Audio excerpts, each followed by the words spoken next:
so that we can do some back stabilization at some point.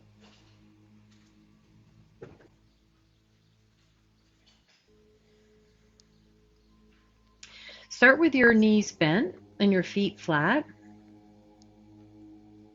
and lift your 10 toes up for a few breaths. As you lift your toes up, spread your toes, waking up the soles of your feet and the arches of your feet. Wiggle them around and then let them settle back in. Sometimes what we do with our toes, and it's not always so dramatic, but there's like a lift and extension of the toes, and we're not even aware that we're lifting. So just let the ends of your toes settle onto the mat. I'm not even, sometimes I ask you to lightly grip the mat to turn the soles of the feet on, which you could do for a couple of breaths just to notice that's the opposite work of lifting the toes. And then relax the toes. So you don't have to be gripping the mat, but you also want to be conscious that you're not lifting up. Great. Take your right elbow on top of your left elbow and exhale, chin to chest, come up off of both shoulder blades. So you're really up and it's not straining on your neck. And then do a circle to the right 8 times. So getting right into the upper abs, flexing the upper back, stretching the spine. Mm-hmm. Good. Come back down. Deep breath in. Hi, Gail. We just started. Open arms, left elbow on top of right. Easy constructive rest arms. Exhale, curl chin to chest, roll up, and then stir to the left 8 times. And Diane, make it smaller if it feels like too much work. But I'm going to make sure we do a lot of things that will feel stretchy through the mid and the lower back. For the most part, stretchy. Good. Come on back down. Roll your head from side to side a few times if you got any tension in your neck there. Good. Now, just to warm up the lower abs, I'm going to start really simple so that if your back is not feeling good, you're going to stay with this first one. Inhale, arms overhead. Exhale, right knee to your chest. So alternating knees is always a little bit easier. Inhale, arms reach, tap down, than both knees at the same time. So we're going to start with alternating. Now, even if your back isn't tweaky today, the great thing about alternating knees is it really allows you to notice if your pelvis is wobbling around when you're moving. So you're looking to notice the leg that isn't moving. Is it moving a little bit? Is your pelvis moving a little bit?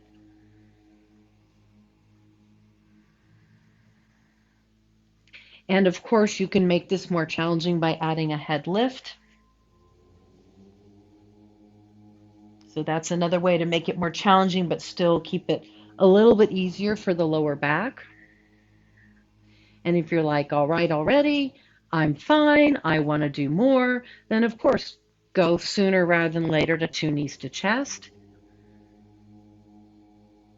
But when you go to 2 knees to chest, if you're going to 2 knees to chest, this is where you really want to be interested in both feet lifting at the same time, both feet arriving at the same time. Why? Because it just means everything's organizing itself a little more clearly. And if, you can always add head lifting. You can also add, which is much stronger, one leg reach, arm reach, other leg reach, or both legs reach into a low boat idea. So no pressure from me to go any deeper than what we started with, but it's there if you want it.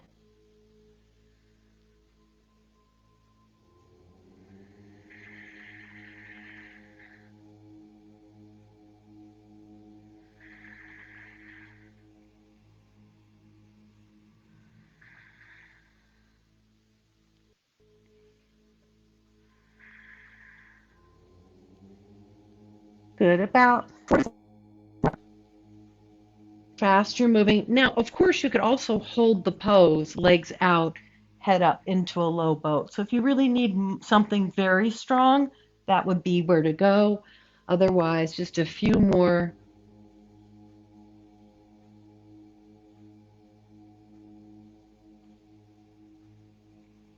And then we'll land with both feet flat, knees bent. Okay, we're going to do two different bridge situations. Again, the first one's going to be more opening for the upper spine. And you don't have to lift your hips all the way up for this to be effective. So if you don't want to go into a full bridge, then just keep the hips coming up only maybe an inch. But it's four parts. Inhale, only arms reach overhead. Exhale, lift your hips a little or a lot. Inhale, lower your hips. Exhale, lower your arms. Inhale, just arms. Exhale, hips coming up, turning on the back body. Inhale, hips lowering down. Exhale, arms lowering down. Great. Inhale, arms overhead. Exhale, hips lift a little bit. You got it. Tap it down. Lower arms. Inhale, just arms. Exhale, just hips. Inhale, rolling your spine back down. Exhale, arms down. Two more on your own.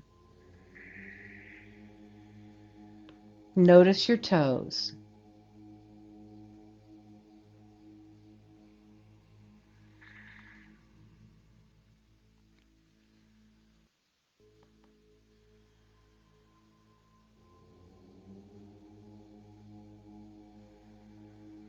Great. All right, you can bring your lower body into constructive rest, feet wide, knees together. That's going to give you a break for your hips and your low back.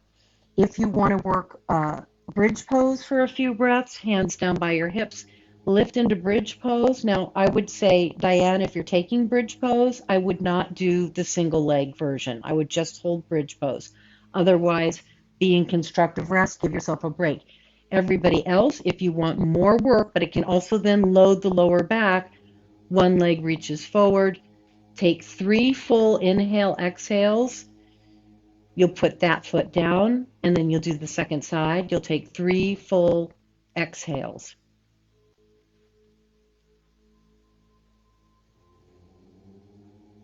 And then we'll all meet back in constructive rest.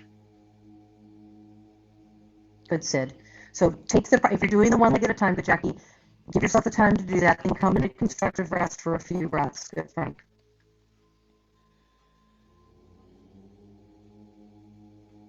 Now, those of you in constructive rest, you could also bring the soles of your feet together and drop your knees open. This pose, even though it's a nice hip opener, can feel aggressive on the lower back. So whenever you're dealing with low back stuff, constructive rest is more likely going to feel good on your back than Supta Baddha Konasana. But if it feels okay to do it, it probably is okay to do it. Like my low back is all 90% of the time tweaky. That's just the nature of my life since my 20s. It's not even an age-related thing. I get the feedback almost instantaneously. The problem with sometimes is we don't get the feedback. We think, oh, this pose is fine. But for that one, I notice it. So if you notice it, trust what your intel is. Take a couple more breaths. And then we're coming back in for one more round of bridge pose. This time, however, I'd like you to take a block between your legs or a pillow, just something so that you can turn your inner thighs on more. So if the inner thighs are weak, then the pelvic floor can be weak, the abs can be weak, and this is part of a chain of the part of your abdominals that keep your spine stabilized. So whenever we use inner thighs a little bit more specifically, it's just like a hack to get in. You're going to bring your arms down by your elbows, down by your rib cage. You're going to slide your shoulder blades underneath you. So you're having some engagement. You're gently drawing the tip of your shoulder blades together. Don't be aggressive with that idea, just enough that you feel like there's some work happening, but you're not overdoing it. I'm just going to start with the arms. It's inhale, elbows stay down, arms open like a book, lower arm and hand open like a book. Exhale, back to start. Inhale, just a little bit of work through the lower rhomboids, which is your mid-spine. This is an area that tends to be weak. Okay? So here we are working that. If you were in PT for a rotator cuff injury, for example, this would be one of the things they would give you. So it does a lot of things. It's not just the upper back. Now, squeeze the block gently. Squeeze the bottom shoulder blades gently as you move. And then if you're ready for more activity, you can start to lift your hips as you open the book. You could skip lifting the hips if you want to do less work. Lift your hips as you open the book if you want more work. And we're going to take 4 and 3, 2, and 1. So those of you who want more work, you're going to stay here in the pose. Those of you who want less work, you're going to take that block and come into a supported bridge pose with your arms reaching. So now that's probably less work for the lower back area. Those of you who want even more work than where we're at, hold the pose and reach your right leg forward. For 8. Good. Turn your thigh in. Good, Barbette. 7, 6, 5, 4, 3, 2. Second side. And if you're really advanced, both feet at the same time. Good. That was funny. Hopefully you're laughing. Good, Paula. 4, 3, 2, 1. Everything comes down, or if you're on the block, come off the block, move the block out of the way, and let's go back to stretching out all that work that we just did. Draw your right knee to your chest, roll your right ankle out.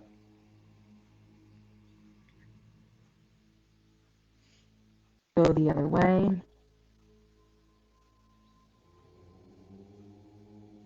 Great. Take your right leg to the sky and slowly flex and point your right foot. So opening the back of the hamstrings, which sometimes if the butt and the hamstrings and the calf are tight, can lead to low back stuff. Just flex and point, working the ankle joint.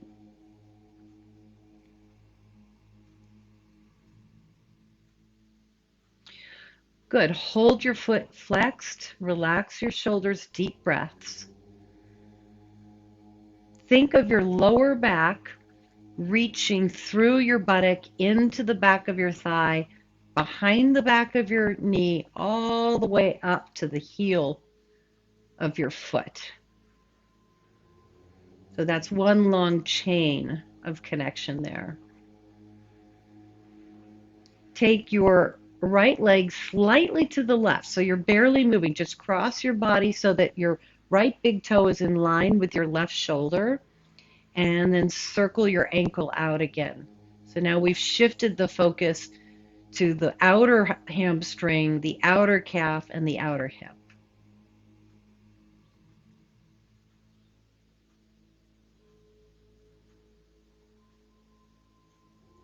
Good.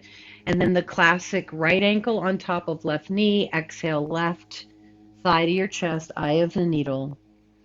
You can rock a little bit side to side. Sometimes that feels nice on the low back.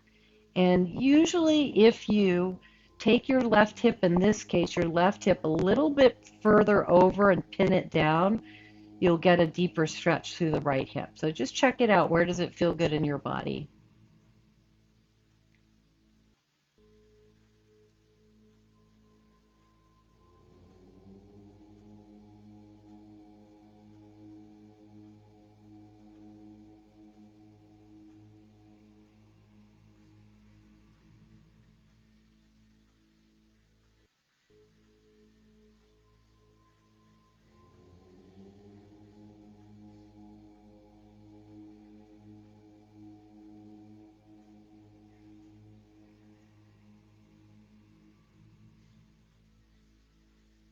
Couple more breaths.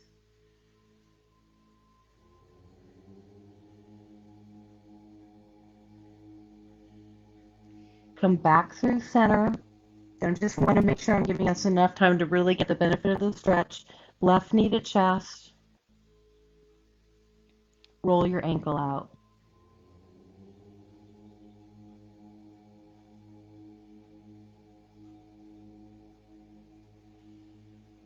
Go the other way.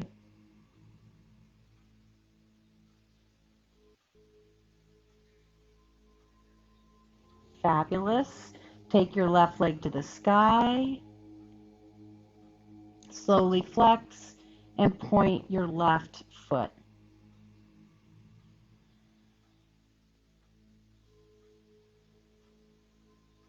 Good. Nice, Jackie. Good, Gail.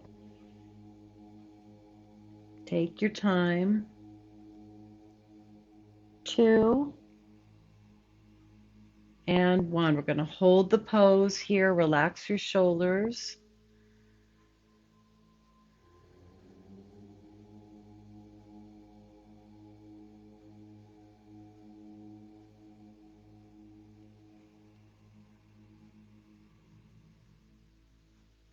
Now you'll take your left leg slightly across, just a little bit, left big toe, right shoulder, and slowly roll your ankle out.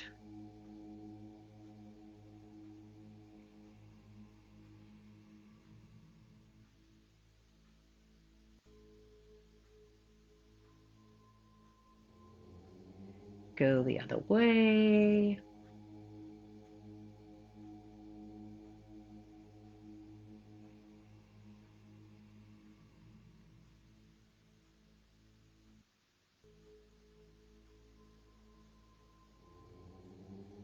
Great. Left ankle on top of right knee, eye of the needle. Rock it out. Stay a little more to the right, whatever feels good. I'm going to give us a good, decent hold here so we really get time to get into the outer hip and to stretch the butt, which in turn will help open up the lower back.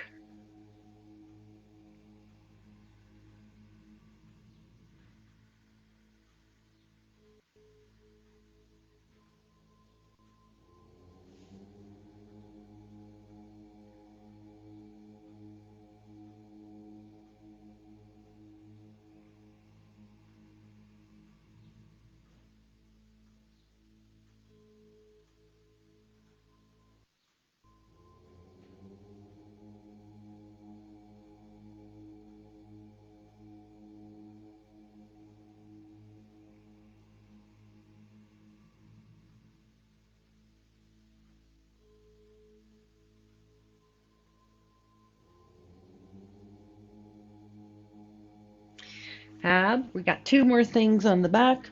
Come back to constructive. I suppose if you want to multitask, I know some of you want something maybe a little deeper. Go back to Baddha Konasana. Softer is going to be constructive rest. Okay, and if you get tired in Baddha Konasana, just come back to constructive rest.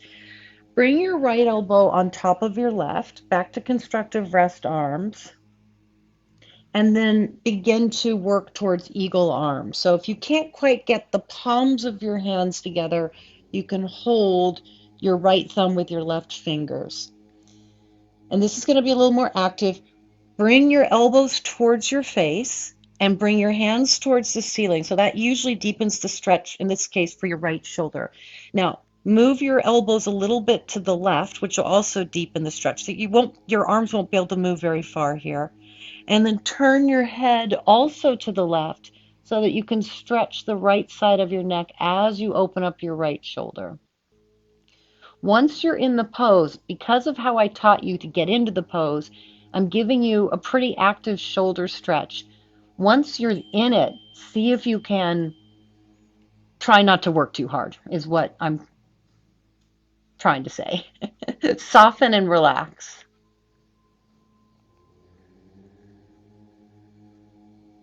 Usually it's around November when I start to lose my words, but for some reason this year it's happening sooner.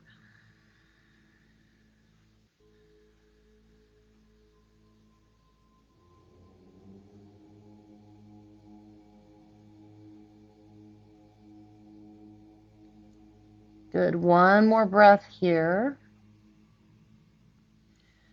You'll bring everything back through center. You'll open your arms out into a soft cactus shape or even a wider T if that feels better. Somewhere where it feels like you can relax. If you're not cactus, come back like a shift, easy twist to your left. And if the twist feels aggravating to your low back, Diane, you could put the block between your knees, which will give you a little more clarity from your hip to your lower back. So sometimes when we stack the knees, the hip will roll back or roll forward, and that can be tweaky. So it's like putting a pillow between your legs when you sleep at night. It just gives you more clarity in the lower back. Lower back likes clarity.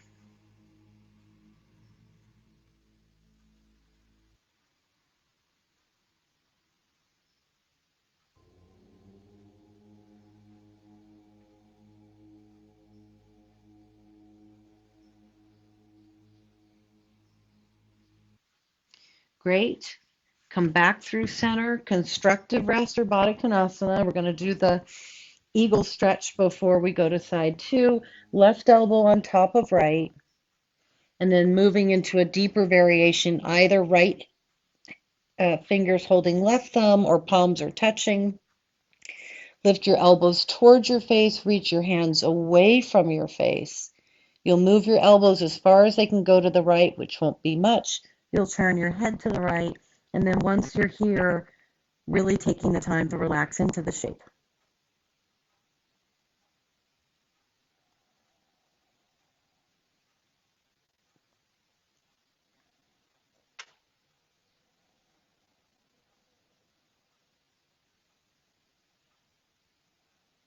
Deep breaths.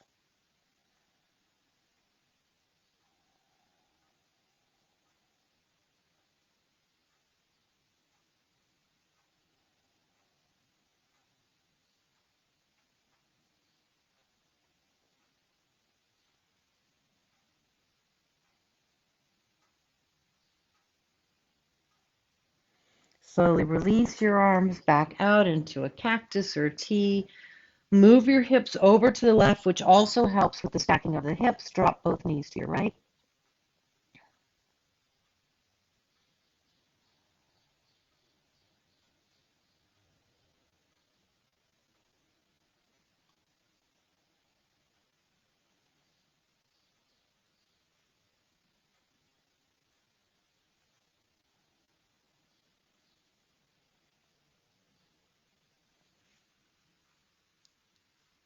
Couple more breaths here.